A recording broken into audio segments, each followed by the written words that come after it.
A lot has happened over the past 24 hours. Yesterday began with the South African portion of testimonies in front of the ICJ, the International Court of Justice. The conventions of genocide on which the court relies exist to prevent the occurrence of genocide and demand intervention in cases where the convention is breached. In a testimony that was live streamed around the world, the South African legal team began over 3 hours of dissection where they explained the nature of Israel's assault on the Gaza Strip. The aim was simple. It was to prove that Israel's actions could be interpreted as breaking the genocide conventions. Following precedent then from the Gambia-Myanmar case, they hoped the court would rule on some provisional measures restraining Israel's ability to carry out attacks on the Palestinian population. The South African lawyers began by placing events within the context of a 75-year apartheid, a 56-year occupation, and a 16-year siege on the Gaza Strip. The application places Israel's genocidal acts and omissions within the broader context of Israel's 75-year apartheid, 56-year occupation, and 16-year siege imposed on the Gaza Strip, a siege which itself has been described by the director of UNRWA affairs in Gaza as a silent killer of people.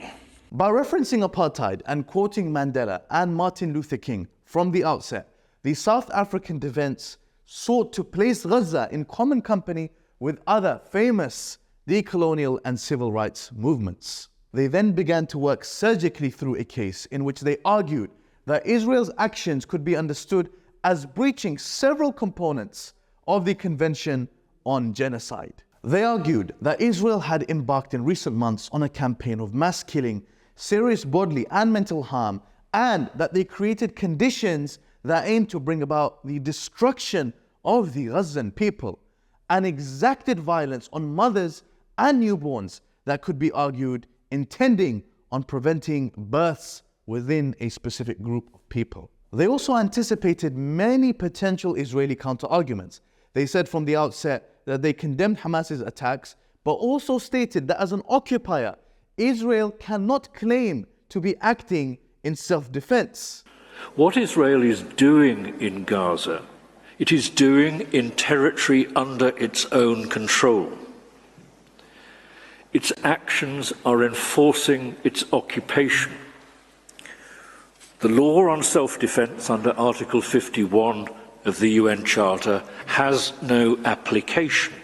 Even if Israel was to claim this, that does not give them the license to commit a genocide. They also spoke about Gaza being the first live-streamed genocide in history and the responsibility that the international community holds to intervene to save the people of Gaza. The international community continues to fail the Palestinian people, despite the overt, dehumanizing, genocidal rhetoric by Israeli governmental and military officials, matched by the Israeli army's actions on the ground. Israel's response to the case sought to paint the arguments of the South Africans as being overly sympathetic with Hamas. The Israeli spokesperson for foreign affairs referred to South Africa as Hamas's legal arm. Absolutely ridiculous.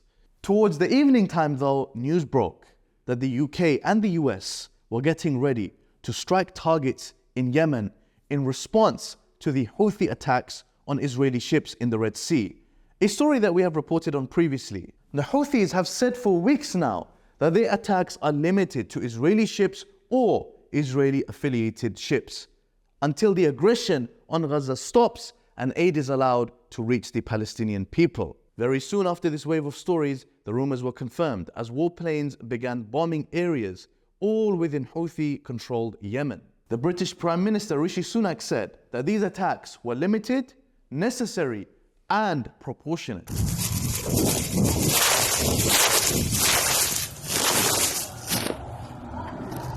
Whilst Joe Biden said that the attacks were directed by him in response to the threat that the Houthis pose to the freedom of navigation in the Red Sea. At face value, the attacks appeared to be an attempt by the US to reassert itself on the international stage and restate its abilities to enforce maritime security.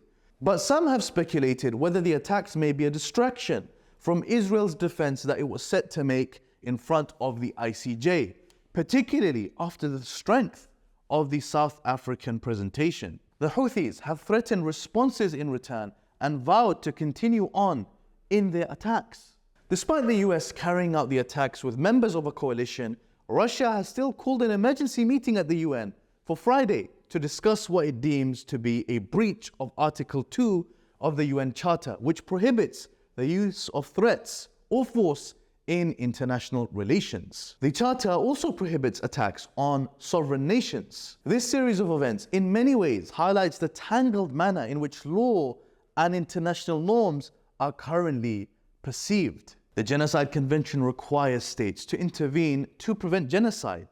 But when South Africa have done so, Israeli spokespeople refer to them as Hamas apologists.